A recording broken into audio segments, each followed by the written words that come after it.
Line लगा करके pension के लिए फॉर्म जमा करते हैं। इतनी सारी विधवाएं और विकलांग लोग बहुत मुश्किल से आते हैं और अंचल ऑफिस में अपना फॉर्म जमा करते हैं। उन सारे फॉर्मों का क्या होता है? आखिरकार उन्हें पेंशन की जो सुविधा है उससे वंचित क्यों रखा गया है? सारे फाइलों को क्यों दबा के रखा गया है? मैं पूछना चाहती हूँ इस सरकार से और अंचलाधिकारी से, जो सरकार की महत्वाकांक्षी योजना है महिला सम्मान योजना है, उसमें इतनी भेदभाव क्यों? जब तक सरकार नहीं आई थी तब तक कहती थी कि मैं सारी महिलाओं को महिला सम्मान योजना का लाभ दूंगा। आज उस पे छटनी कर करके महिलाओं के साथ इतना भेदभाव क्यों कर रही है? मैं पूछना चाहती हूँ इस सरकार से। ये सरकार ना नौकरी ही देती है और ना ही उन लोगों को इतना सुविधा ही दे रही है कि उनका सर्टिफिकेट बन जाए कि कहीं वो इंस्टीट्यूट में या फिर कहीं विश्वविद्यालय या विद्यालय में एडमिशन करा सके। आखिर ये सरकार चाहती क्या और ये सरकार किसकी है मुझे समझ में नहीं आ रही है, क्योंकि ना ये विद्यार्थियों की सुनती है, ना महिलाओं की सुनती है, ना बुजुर्गों की सुनती है। तो आखिरकार ये सरकार किसके लिए? ये सरकार सिर्फ अपनी राजनीति और अपना स्वार्थ साध रही है, सिर्फ अपने लिए ही ये सरकार।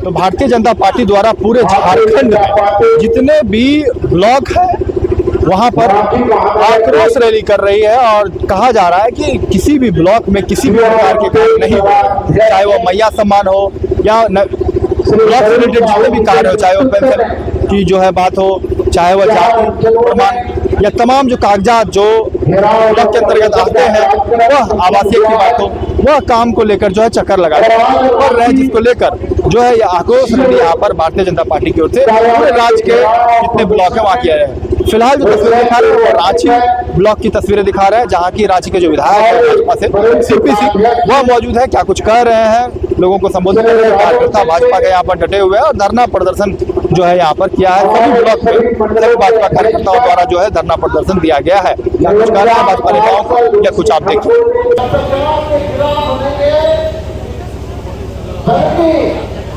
झारखंड के अंदर जितने भी सरकारी कार्यालय हैं वहां के भ्रष्टाचार के खिलाफ है।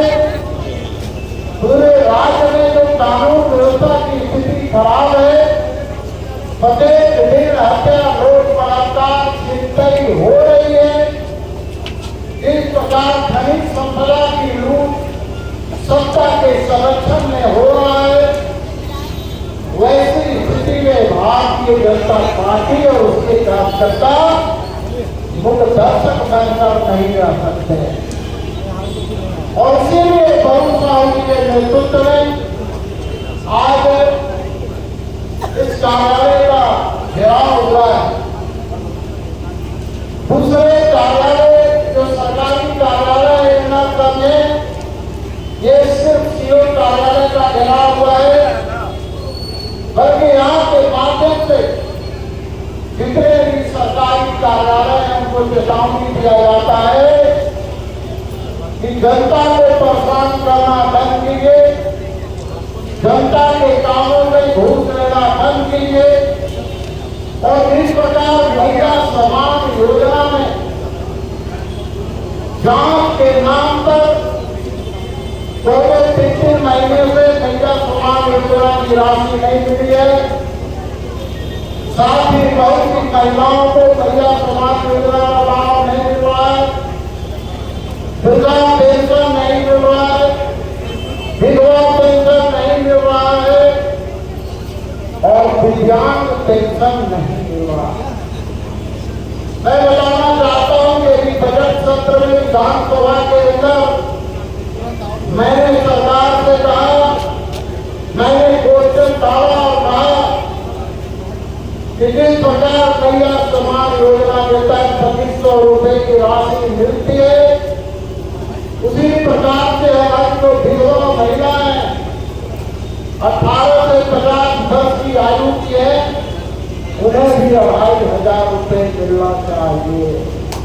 जिस प्रकार से हमारे दिव्यांग भाई बहन है और 18 से 50 वर्ष की आयु की महिलाएं हैं उनको भी 2500 रुपये मिलना चाहिए, जो कि सबसे ज्यादा जरूरत हमारे विधवा बहनों माताओं को है, हमारे दिव्यांग महिलाओं को है।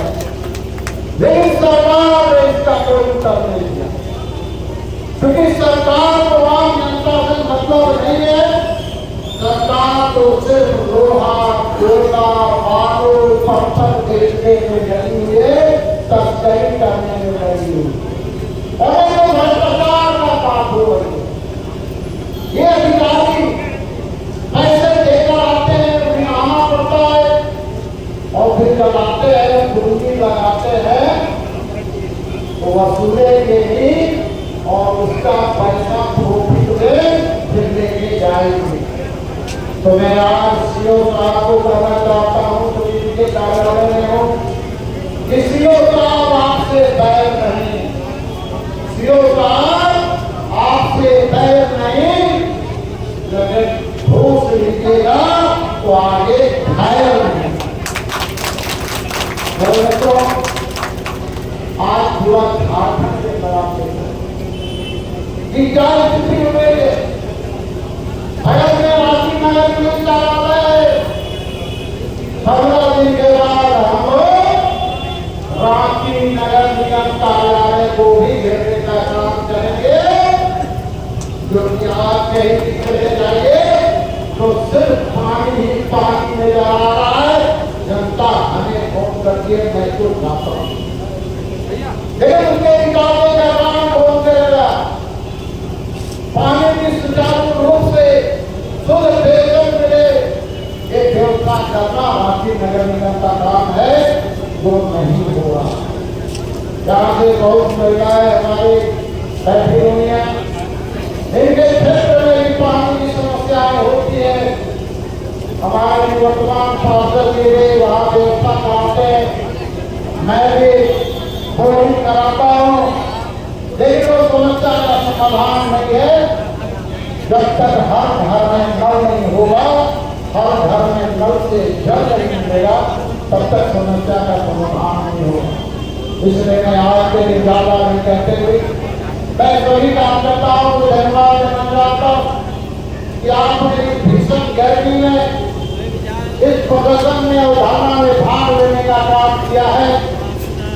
आप सभी जन अपेक्षाओं के लोग अपनी भावनाओं को व्यक्त करने के लिए इस कार्यालय के घेराव में पहुंचे हैं, तो आपके प्रति भी मैं आभार प्रकट करता हूं।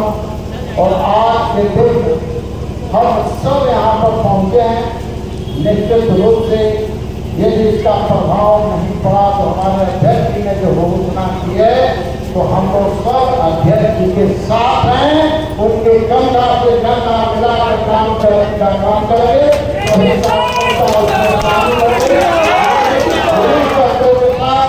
आप सबको अपना धन्यवाद देते हुए मैं अपनी वाणी को विराम देता हूँ। जय भारत, जय भारत। के माध्यम से बस हम लोग जो अंचलाधिकारी है और जो सरकार है उसकी आंखें खोलने का प्रयास कर रहे हैं कि लगातार हमारी जनता त्राहिमाम कर रही है। यहाँ इतने सारे बुजुर्ग लाइन लगा करके पेंशन के लिए फॉर्म जमा करते हैं, इतनी सारी विधवाएं और विकलांग लोग बहुत मुश्किल से आते हैं और अंचल ऑफिस में अपना फॉर्म जमा करते हैं। उन सारे फॉर्मों का क्या होता है, आखिरकार उन्हें पेंशन की जो सुविधा है उससे वंचित क्यों रखा गया है, सारे फाइलों को क्यों दबा के रखा गया है। मैं पूछना चाहती हूँ इस सरकार से और अंचलाधिकारी से कि आखिरकार जो सरकार की महत्वाकांक्षी योजना है महिला सम्मान योजना है, उसमें इतनी भेदभाव क्यों। जब तक सरकार नहीं आई थी तब तक कहती थी कि मैं सारी महिलाओं को महिला सम्मान योजना का लाभ दूंगा, आज उसमें छटनी कर करके महिलाओं के साथ इतना भेदभाव क्यों कर रही है। मैं पूछना चाहती हूँ इस सरकार से कि आखिर छात्र जो लगातार जाति प्रमाण पत्र के लिए, आवासीय प्रमाण पत्र के लिए और इनकम प्रमाण पत्र के लिए अंचल ऑफिस तो कभी कैफे तो कभी दलालों के चक्कर में घूम रही है, आखिरकार उनका सूद लेने वाला कोई नहीं है। उनका सूद कौन लेगा, आखिर उनकी मजबूरी कौन समझेगा। ये सरकार ना नौकरी ही देती है और ना ही उन लोगों को इतना सुविधा ही दे रही है कि उनका सर्टिफिकेट बन जाए कि कहीं वो इंस्टीट्यूट में या फिर कहीं विश्वविद्यालय या विद्यालय में एडमिशन करा सके।